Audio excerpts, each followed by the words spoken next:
My mother-in-law whispered something to my husband. He slapped me so hard I crashed to the floor.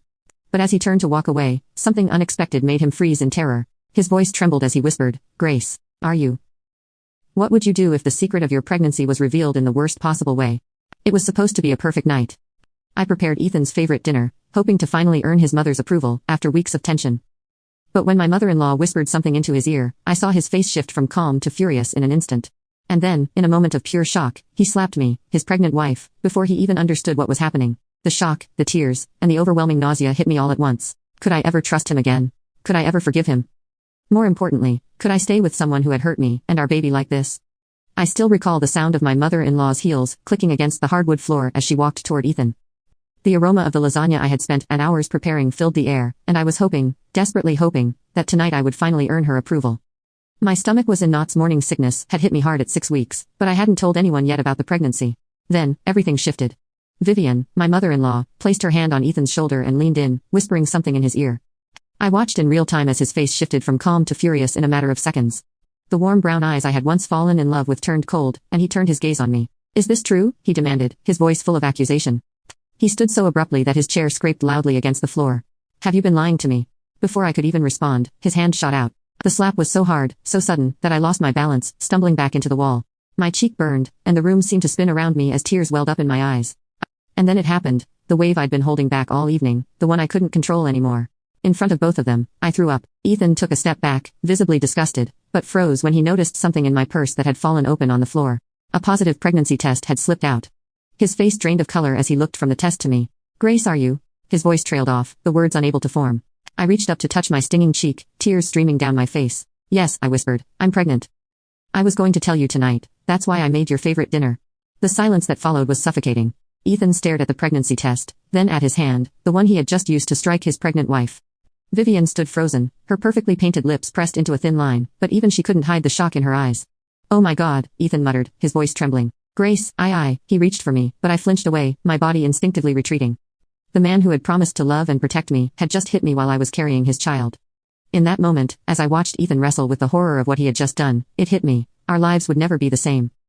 The secret I had wanted to share with Joy had been revealed in the worst way possible, and now I had to decide. Could I ever trust him again?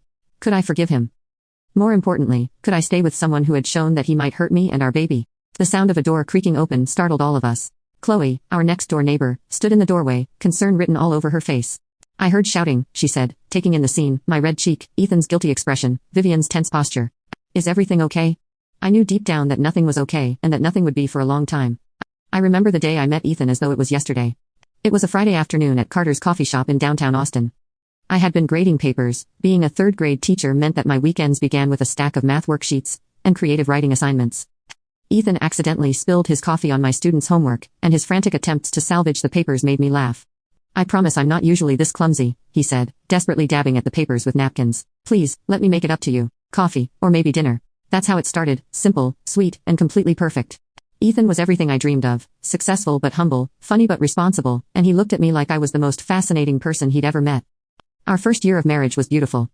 We bought a small house with a backyard, talked about having kids someday, and spent weekends making plans for our future. Then Vivian moved in. "It's just temporary, honey," Ethan assured me. "Mom's having a hard time with the divorce. She needs support right now." I wanted to be understanding, I did, but Vivian had a way of making me feel small in my own home. Nothing I did was ever good enough. The house wasn't clean enough, my cooking wasn't to her standards, and apparently, I wasn't taking good enough care of her precious son. "Ethan works so hard," she'd say, watching me pack his lunch. "He needs more protein than that." The changes in Ethan were subtle at first. He started criticizing things he'd never noticed before, the way I folded his shirts, the food I cooked, how much time I spent talking to my sister on the phone. Each criticism was preceded by those private, whispered conversations with his mother, and together, they were made public. When I found out I was pregnant 3 weeks ago, I should have been overjoyed. Instead, I felt terrified. I hid the morning sickness, making excuses to rush to the bathroom at school. I kept crackers in my desk drawer and blamed my fatigue on end-of-semester stress. I wanted to tell Ethan first, to have just one moment of joy between us before Vivian took over with her opinions on how I should handle my pregnancy. The night of the slap, I'd finally worked up the courage. I'd planned everything perfectly. Ethan's favorite lasagna, his preferred wine, which I wouldn't be drinking, and even bought a little onesie to surprise him with. But Vivian insisted on coming to dinner. "Family dinners are important," she said, inviting herself. I was in the kitchen, layering the pasta, when I overheard Vivian on the phone. "She's hiding something, I know it. I saw her running to the bathroom at odd hours. Probably having an affair. My Ethan deserves better than that. My hands shook as I placed the lasagna in the oven. An affair. Is that what she whispered to Ethan at dinner? Is that why he was so quick to believe the worst about me? Standing in our dining room now, with Chloe witnessing the aftermath of what just happened, I felt the weight of every wrong assumption, every whispered lie, every moment I stayed quiet to keep the peace. My hand moved protectively to my stomach. The baby inside me deserved better than this. I deserved better than this. Grace, Ethan stepped toward me again, his voice breaking. Please, let me explain. But Chloe had already wrapped her arm around my shoulders. She's coming with me, she said firmly. And you better not try to stop her. As Chloe led me out of the house, I heard Vivian's voice behind us. Ethan, darling, she's hysterical. You know how women get in her condition. The door closed behind us, muffling Vivian's words, but the damage was already done. My perfect life had shattered in a single evening, and I had no idea how to pick up the pieces. The next few days at Chloe's house were a blur of tears, nausea, and endless calls from Ethan that I let go to voicemail. Chloe, bless her heart, took care of everything. She went back to my house to get my clothes, called the school to request my sick days, and held my hair back during morning sickness. Your house isn't a home anymore, Grace, Chloe said one morning, pushing a cup of ginger tea across her kitchen table. I've watched things get worse over the past 6 months. We all have. I wrapped my hands around the warm mug, remembering how things had changed since Vivian moved in. It started with small things. She'd rearrange my kitchen while I was at work, claiming she was helping. She'd make comments about my weight, saying she was concerned about my health. But it was her influence on Ethan that hurt the most. Remember last month? Chloe asked gently, when Ethan skipped your sister's wedding because Vivian said she was feeling too anxious to be alone. I nodded, feeling the familiar ache in my chest. He didn't even question it, just called my sister, made excuses, while Vivian smirked behind his back. The constant calls and texts from Ethan played like a broken record. I'm so sorry, please come home, I'll make it right, I never meant to hurt you. But mixed in with his messages were Vivian's. You're tearing this family apart. Ethan is devastated because of your dramatics. A good wife would come home and work things out. 1 week after the incident, I had my first prenatal appointment. Chloe came with me, holding my hand as the doctor confirmed I was 6 weeks along. The sound of my baby's heartbeat filled the room, strong and steady. Tears rolled down my cheeks, tears of joy mixed with sadness because Ethan should have been here for this moment. I had always imagined this moment, sharing it with my husband and Lily together. Do you want me to record it? Chloe whispered. I nodded, unable to speak. That evening, I sat on Chloe's guest bed, staring at my phone. I had promised myself I wouldn't reach out to Ethan, but hearing our baby's heartbeat changed something inside me. With trembling hands, I sent him the recording with a simple message. Your child's heartbeat. His response came quickly. Please, can we talk? In person, without Mom. I glanced at my reflection in Chloe's guest room mirror. The bruise on my cheek had faded to a sickly yellowish green, but the fear in my eyes was still fresh. Could I face him? Should I? My phone buzzed again. This time, it was Vivian. How dare you send that to him without discussing it with me first? I'm his mother. I should be involved in these decisions. Something snapped within me. 3 years of keeping quiet, of trying to please her, of watching my husband slowly become her puppet, it all boiled over.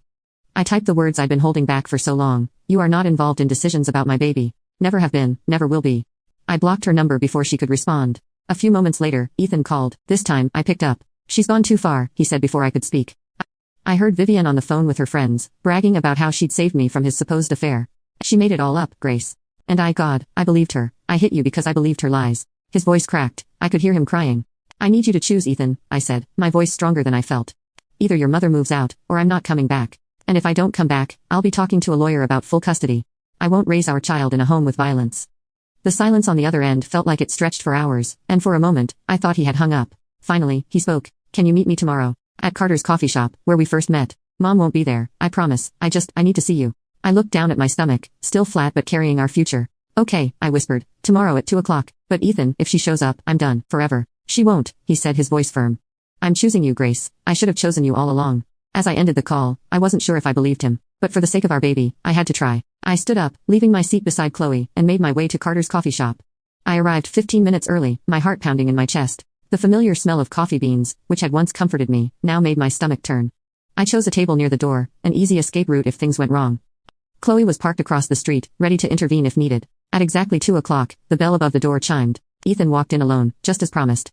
He looked terrible, unshaven, dark circles under his eyes, wearing the same blue button-down shirt he had worn the night of the incident. My body tensed as he approached, but he stopped a few feet from the table, respecting my space. Can I sit? He asked softly. I nodded, watching as he sank into the chair across from me. His eyes fixed on my stomach, then darted away guiltily. I kicked her out, he said without preamble. Last night, she's staying at a hotel. I wrapped my hands around my untouched tea. Just like that. No, he admitted. She screamed, cried, and told me I was abandoning her. Said I was choosing he swallowed hard.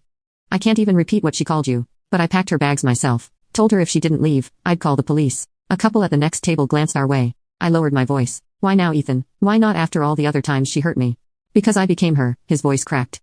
When I hit you, I became everything I hated about her, controlling, violent, ready to believe the worst. He wiped his eyes roughly. The sound of your head hitting the wall keeps playing in my mind. And then seeing that pregnancy test, he choked back a sob. The barista called out someone's order, making me jump. Ethan noticed and flinched at my reaction. I am scared of you, I admitted quietly. Do you understand that? I'm carrying your child, and I'm scared of you. You should be, he whispered. What I did, there's no excuse. But Grace, please believe me, it will never happen again. I'm starting therapy tomorrow. I've already had my first consultation. I need to understand why I let her control me, why I became this person I don't recognize. I took a shaky breath. I have conditions, Ethan. Non-negotiable ones. He leaned forward. Anything. Vivian never sets foot in our house again. No holidays, no visits, nothing. She gets no information about the baby, no photos, no updates, nothing. Done, he said immediately. You continue therapy. We also do couples counseling, and if you ever raise a hand to me again, I'm gone. No discussions, no second chances. I'll press charges and file for full custody. Her fingers clenched into a fist. I understand. He reached for his phone, pulling up an email. I've already found a couples counselor. He slid a business card across the table. This is my lawyer. I've asked her to draw up papers giving you full custody if I ever become violent again. One incident, that's all it would take. The papers are being prepared now. My hand trembled as I picked up the card. You're serious about this? I love you, Grace. I love our baby, and I hate myself for what I did. He looked down at his hands. When I heard that heartbeat, I realized I was becoming the kind of father I never wanted to be, the kind that makes their child afraid. The silence between us was heavy with unspoken fears and hopes. Finally I spoke. I'm not coming home today, I said. I need time, and we start couples counseling first. He nodded, relief visible on his face. Would it be okay if I came to the next doctor's appointment? For the first time since that horrible night, I felt a tiny spark of hope. Yes, I said, but Chloe comes too. Of course, he agreed quickly. Whatever you need to feel safe. As we sat there, the afternoon light streaming through the coffee shop windows, I realized we were at a crossroads. The path forward would be hard, filled with counseling sessions and rebuilding trust, but at least now there was a path. The next 2 weeks were a strange dance of careful boundaries and small steps forward. Ethan attended his therapy sessions twice a week, sending me photos of his check-ins at the therapist's office. Dr. Martinez, our couples counselor, helped us start rebuilding, mainly through supervised sessions, where we learned to communicate without Vivian's toxic influence. But Vivian wasn't going quietly. Ethan, your mother's outside my classroom again, I texted him one Tuesday morning. Through the window, I could see her sitting in her silver Mercedes, watching the school entrance. My third graders were at recess, but my hands shook as I typed. His response was immediate. Don't move. I'm calling the police. 15 minutes later, I watched through my classroom window as 2 police officers approached Vivian's car. She played the perfect victim, tears, trembling hands, just a concerned mother worried about her son's marriage. But when they told her to leave, her mask slipped. She's poisoning my son against me, she screamed, loud enough that I could hear her through the closed windows. She trapped him with that baby. My classroom aide, Ashley, placed a protective hand on my shoulder. Want me to film this? She whispered. Might be useful for that restraining order you mentioned. I nodded, grateful for her quick thinking. That evening, during our counseling session, Ethan broke down when I showed him the video. I never saw it before, he said, his voice hollow. How she really is. She acted exactly like she did when Dad left, screaming, making accusations, playing the victim. And he looked at Dr. Martinez. I always believed her version of everything. The generational pattern of abuse is strong, Dr. Martinez said gently, her tone calm yet firm. But Ethan, you're breaking it. Every time you choose Grace and your child over your mother's manipulation, you're breaking it. Later that week, we had another prenatal appointment. Chloe drove me there, with Ethan following in his car, a new safety measure we'd put in place. The ultrasound technician guided us through the scan, and for the first time since that night, Ethan reached out and took my hand. I let him. Would you like to know the gender? The technician asked, her voice warm. Ethan looked at me, silently asking for permission. I nodded. It's a girl, the technician smiled, pointing to our baby's tiny form on the screen. A girl, I whispered, placing my free hand on my stomach protectively. Looking at Ethan, I could see the same thought in his eyes. Our daughter would never know the fear of living in a home where love was conditional, where manipulation and violence had been the norm. That evening, as Chloe and I were leaving the clinic, we found Vivian waiting in the parking lot. Before I could react, Ethan stepped between us, his body a barrier. Leave, he said, his voice cold but resolute. Now, or I'm calling the police again. I have a right to know about my granddaughter. Vivian's voice rose, laced with hysteria. She must have been eavesdropping through the clinic walls. No you don't, Ethan replied, his tone firm like steel. You lost that right the moment you made me hurt her mother. Vivian's face twisted with fury. I never made you do anything. She's turning you against me, just like your father. Security is on their way, Chloe interrupted, holding up her phone. They've been instructed to call the police immediately, if you don't leave. Vivian's eyes flashed with rage, but she finally backed away toward her car. This isn't over, she shouted. That's my grandbaby. As Vivian retreated, Chloe turned to me with a reassuring smile. But my chest felt heavy. That night, in Chloe's guest room, I finally allowed myself to break down. Ethan sat just outside the door. We weren't quite ready for him to stay the night yet, but he refused to leave me alone after Vivian's outburst. I filed for the restraining order, he said softly through the door. For all three of us, you, me and the baby. My lawyer says with the school video and the clinic incident, we'll get it. I pressed my hand against the door, feeling his presence on the other side mirroring my gesture. I'm sorry, he whispered, his voice raw. For everything I put you through. For every time I didn't protect you. For every time I chose her over you. I know, I said softly. But Ethan, I need you to understand something. I'm not doing this for us, I'm doing it for her. I touched my growing belly. She deserves better than what we had. Yes, he agreed. She does, and I swear, Grace, she'll have it. We'll give her everything we never had, safety, trust, love without condition. For the first time in weeks, I believed him. The restraining order came through a week later, 3 months, renewable based on behavior. Seeing it in writing, Vivian Matthews must maintain a distance of at least 500 feet, made it real. We were doing this. Ethan and I continued our separate therapy sessions, meeting twice a week with Dr. Martinez for couples counseling. Slowly, painfully, we began to unpack years of manipulation and control. Tell me about the first time you noticed Vivian's influence changing your behavior, Dr. Martinez asked Ethan during one session. He rubbed his face, thinking. 2 months after our wedding, Grace made this beautiful birthday dinner for me. But Mom had already surprised me with lunch. She knew about the dinner, Grace had told her. When I got home, she started saying how worried she was about Grace wasting money on expensive ingredients when she'd already fed me. And what did you do? Dr. Martinez prompted. He looked at me, shame in his eyes. I complained about the dinner. Said we needed to be more careful with money. Grace had spent her teaching salary on those ingredients. Grace complained a lot. I began to agree with her that David was not the type to make poor decisions like this. I remember that night, I'd thrown the whole meal away, crying in the kitchen while Ethan and Vivian watched TV in the living room. The old patterns run deep, Dr. Martinez explained. But recognition is the first step to change. By my 5th month, we felt ready for me to move back home. Chloe helped me pack, still unsure.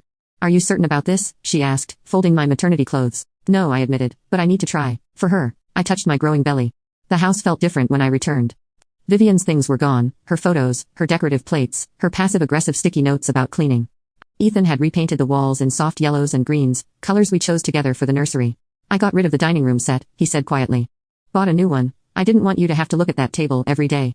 The new table was round, warm oak instead of Vivian's formal mahogany. No hierarchy, no head of the table where she used to hold court. Instead, we developed new routines. Ethan would text before coming home, giving me time to prepare for his arrival. We cooked together, instead of letting me handle all the meals. Every decision about the baby was made jointly, with no outside input. The first test came at 7 months. Vivian sent a baby gift to my school, an expensive silver rattle with a note claiming that family heirlooms can't be kept away by restraining orders. Ethan took it straight to our lawyer.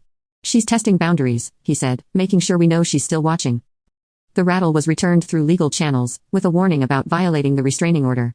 That night, Ethan held me as I cried. What if she never stops? I whispered. What if our daughter has to grow up looking over her shoulder? Then we'll protect her, he said firmly. Every day, every time. I won't fail her like I failed you. Dr. Martinez helped us make a safety plan, passwords for daycare pickup, security cameras for the house, a list of protected contacts who could help in emergencies. As my due date approached, we faced another challenge, the hospital birth plan. Vivian had somehow discovered which hospital I'd registered at. We need to change hospitals, Ethan said, showing me the message his mother had sent through his cousin. She's already trying to get information from the maternity ward. So we switched, registered under Chloe's address, and made sure every hospital staff member knew about the restraining order. It felt extreme, but seeing Ethan take these steps to protect us helped rebuild my trust in him. You're doing the work, Dr. Martinez said in one of our last sessions before my due date. Both of you, that's what matters.